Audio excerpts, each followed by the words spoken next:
Hello, comrades.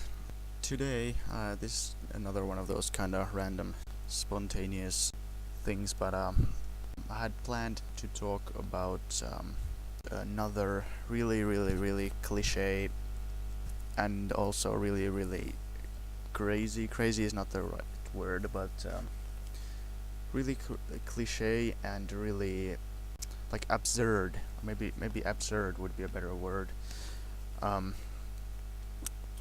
and really hysterical, paranoid kind of anti-communist argument, which I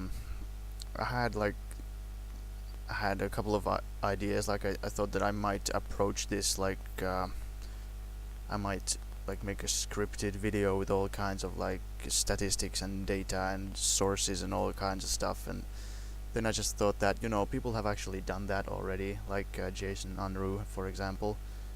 Or then I thought, okay, I could just make a very basic video that just trying to appeal to people's common sense, basically. Make a short video and try to just win them over, because if I really wanted to use all that statistical information and all that, then people would just they would question my sources and just ignore it. It would be easy to just dismiss it as sort of a conspiracy theory, that because you can talk for a long time with with lots of stats and numbers about complete nonsense. So I am going to try to appeal to people's common sense, but I'm also gonna, so this is a kind of a compromise solution. I am gonna appeal to your common sense mainly, but I'm also going to back it up with some evidence. And what inspired me to make this finally was a little comment exchange I had with a couple of people. And I talk with people in the comments every day, and I'm not gonna be making videos about all the comments that I respond to, but this one was just like, the comment itself wasn't anything unusual. I mean, these kinds of comments are relatively common, but that's exactly why I thought that it would be good, because I could use this comment as an example of what a typical anti-communist comment looks like. Because I know I'm going kind of off topic, but the reason why I originally started making these videos was because I was talking to people in the comments, and I just got so annoyed because I had to say the same shit over and over again, because I would explain something to another guy, and then someone else would come over that would be just as ignorant, so I would have to then again spend hours explaining this stuff to them. So I just thought that, okay, I'll make a video about it, and then when the next guy comes along, I'm not gonna waste that much time. I'm just gonna link the video instead. For example, the Holodomor video. So this is kind of a similar thing. I make a video about this, and hopefully I don't have to explain this to individual people separately over and over again as much as I would otherwise have to. This is the comment. It's, as you can see, it's very, I've censored the name, but this is the comment, and as you can see, it looks fairly stereotypical. I don't exactly remember what I said previously, but you can imagine. I mean, he says, yes, 50 millions. Russian Empire had 180 millions, communists killed tens millions, and now Russia has 143 millions. Gulags plus executions plus famine equals fall of population. Now he's talking about population, so that's what the numbers are. Like, he's saying that the Russian Empire had 180 million people, population, and that nowadays Russia has 143 million. Now, if you know anything about this topic at all, you'll immediately notice why this comment is so horribly wrong. And I did already respond to this guy, but regardless, This is the Russian Empire. Now, as you can see, it's huge. This is the USSR. It's also very big, but do you see any difference? Here you have Russia. As you can see, it's also very big, but you might spot some key differences. Okay, so he says that the Russian Empire had 180 million people, and that Russia has nowadays 143 millions. I asked if he, because if you look at, because he thinks that because the Soviet Union in the 30s had 140 million people, and the Russian Empire had 180 million, that means 40 million people died, or 50 million. What he doesn't take into account is that multiple entire countries left the Soviet Union or the Russian Empire when during the revolution and such. So, for example, as I showed you, the Russian Empire included the Baltic states, Ukraine, and Finland. Finland gained independence.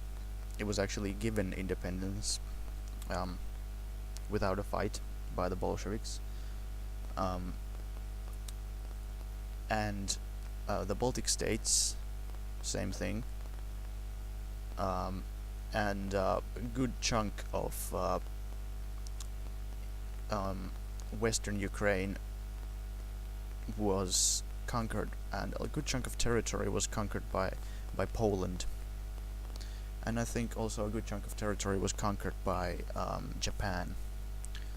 So that should give you an indication of what's going on here. I mean, it's not that many people died, it's just that if those countries are no longer part of the USSR, then they won't get, those populations won't be included in the calculations.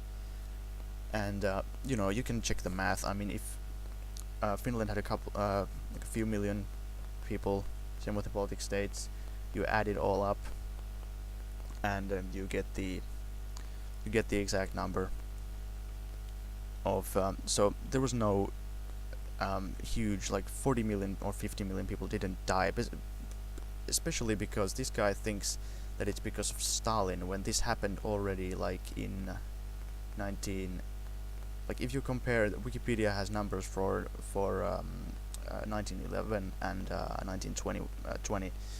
So if you compare 1911 and 1920, you already see this, that the population has dropped by roughly 40 million because of the countries leaving the USSR or whatever, leaving the Russian Empire. Also, because he doesn't know that the USSR's population in the 90s was 240 million. So, by his logic, that would mean that capitalist Russia killed like 90 million people, or killed like over 100 million within the couple of decades. Because he's comparing the numbers from the Russian Empire, Soviet Union, and the Russian Federation, which are all completely different countries. So obviously it's not gonna make sense. So I'm gonna give you the same advice I gave him. So I'm gonna show you, let's see, USSR population. Type that in.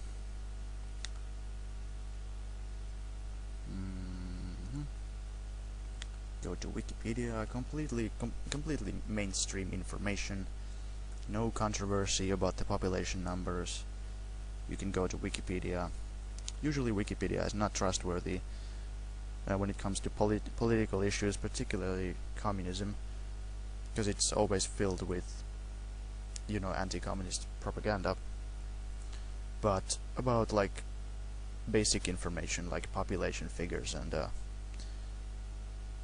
whatnot, you can trust it. But of course, check the sources. But generally speaking, you can trust it. So as you can see, 1911, Russian Empire, about 170 million. January 1920, Russian SFSR, 137 million. And then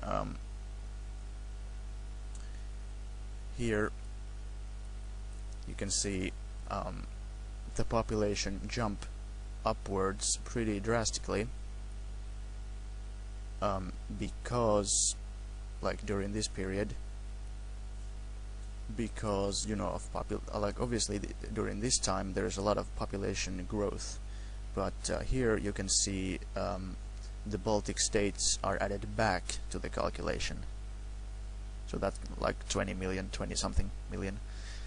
And here you can see the effects of World War II, when roughly 28 million people died during this period because of the war. And yeah, this graph is pretty useful. Here you can see the population is steadily rising, and this is where the last Tsarist census was taken in 1913, which reflects pretty much the best that Tsarism had to offer. It was the last, it was a peaceful time. There was no famine, there was no war, so it was basically the best that the Tsarist Empire had to offer. And immediately, like the next year, the World War I began, and then again there were wars and famines, and of course there were wars and famines before, but I'm just saying that 1913, that particular year, reflected a good time, on Russian Empire's standards. So a bunch of people die, bunch of countries leave the Union completely, or the Empire completely. Finland, Baltic states, good chunk of Ukraine.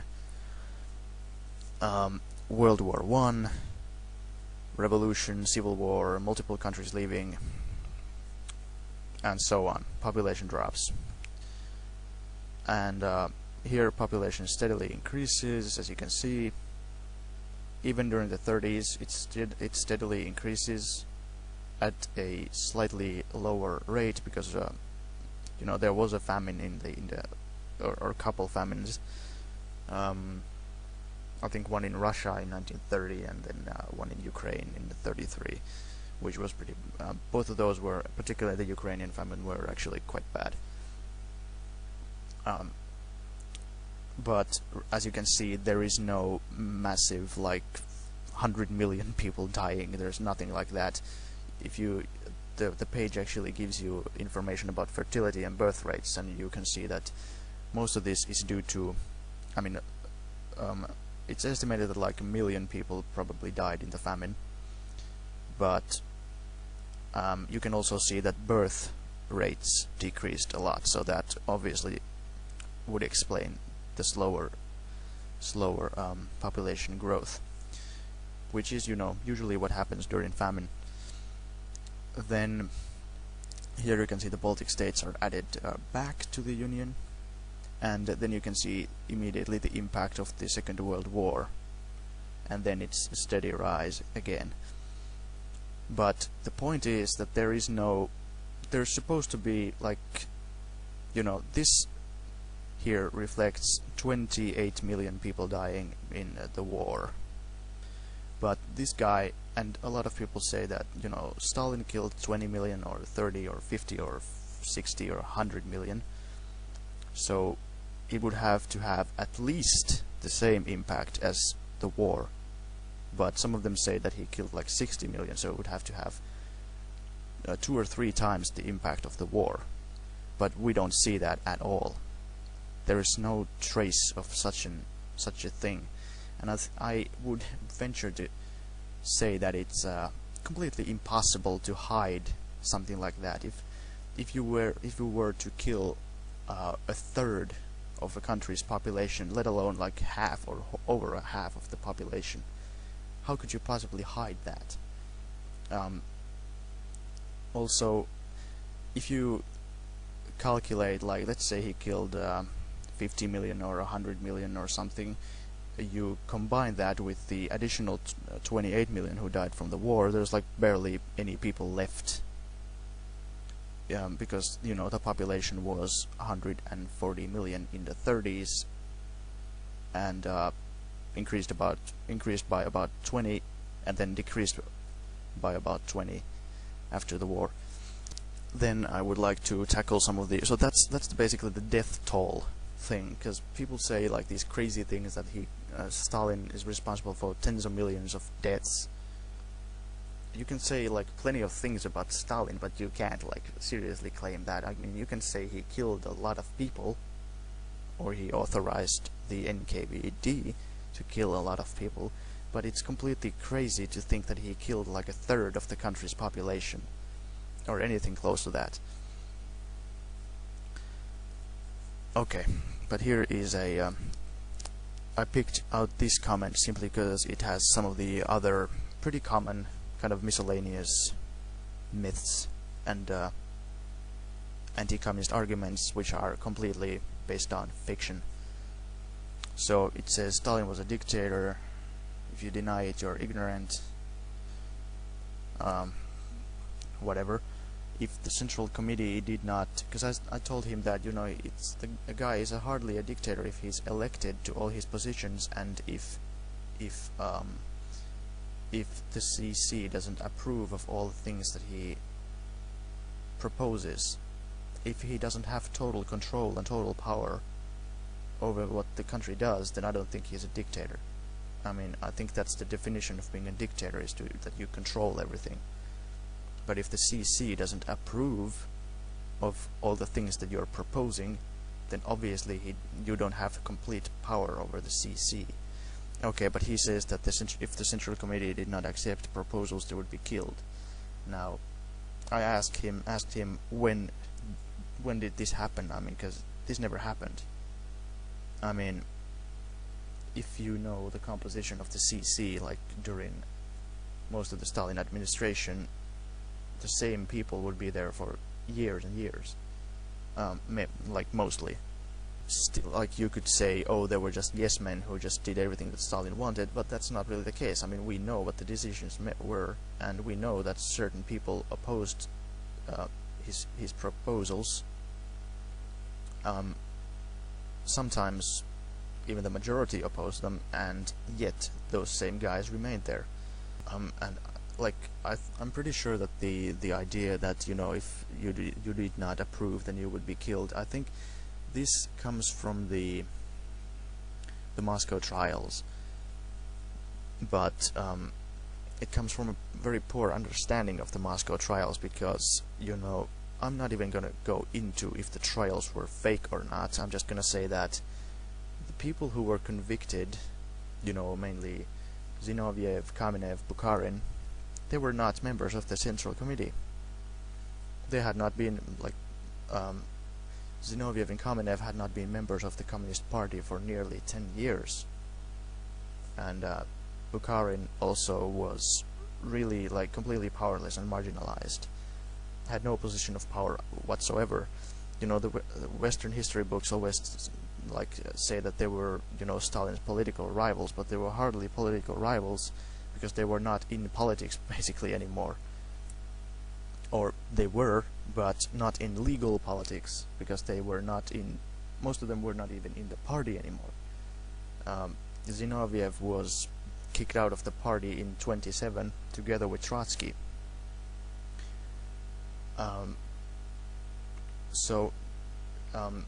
They were killed, yes, but they were not CC members at all. And they were killed, and they were convicted in the late 30s, and they were kicked out of the party in the late 20s.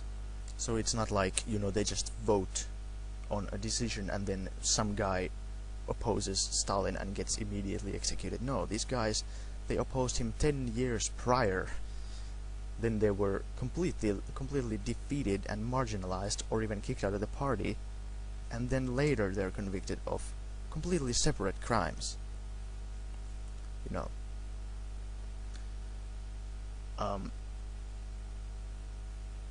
Then he says that Stalin killed some general who was losing a battle. I asked him who it was. He didn't say, so I have no idea what that's about. Then he says that, you know, because Stalin's agricultural plan was a mistake, he let millions die. Well, and that he was a drunk and a schizophrenic, uneducated, and could not have a normal family. I don't even know where half of that shit is coming from. I've never heard anyone say that he was a drunk. He didn't even drink vodka, he only drank wine. And the schizophrenia, you know, myth is a common one, but there's no scientific evidence to support it. I mean, it's just something that they, you know, they label him like, oh, he was paranoid, he was mad, blah blah blah blah, whatever. But, you know, that's just speculation, of course. But because like most of these claims are unverifiable, because he doesn't say, he's so vague, he doesn't specify, so we can't even check. But facts like education, I mean, he was not uneducated at all, even though he came from a working class peasant background. He actually had the chance to study in a pretty good school, actually, and after that he obviously studied a lot on his own. If you read any of his stuff, it's pretty clear that he is not uneducated. He knew philosophy, math, like history, geography, the sciences. He knew that stuff. He was educated. It's not like he was just some random random farmer who didn't know anything and just, you know, because that's the kind of image they try to portray him as, that he was just this ignorant farmer who didn't know anything. Then he says that if as a leader you start to kill your own family, you're nuts. Even dogs don't do that. Now, I have no idea what that means. Like, I asked him what that means, but he didn't say, because he never killed any of his family members. Never. I mean, that's a fact, easily verifiable. So I do not know what that's supposed to mean. Yeah, but this is a pretty typical anti-communist comment, because, you know, there's all this. This guy is clearly, like, he's hysterical. He's like saying that, you know, Stalin was this boogeyman, that he wasn't even a man, that he was some kind of a, you know, supernatural monster, some kind of a cartoon villain. I mean, you can criticize a guy or call him a dictator or whatever, or call him a terrible person, but you don't have to go completely mental. Like, you don't have to say that, you know, he was schizophrenic. They don't have to invent stuff about him being uneducated, killing his family members. Like, I've never even heard that before. But yeah, this, you know, this is a typical anti-communist comment. They're completely confused. They don't know. They confuse fact with fiction, because half of this shit is completely invented. Half of it is like heavily distorted and one-sided, and then there's a couple of references to facts here and there thrown in to which results in this incoherent mess of, you know, hysteria, anti-communist paranoia, fear-mongering. But yeah, that's my random thing for today. I will talk about something else, and I'll see you next time. Bye bye.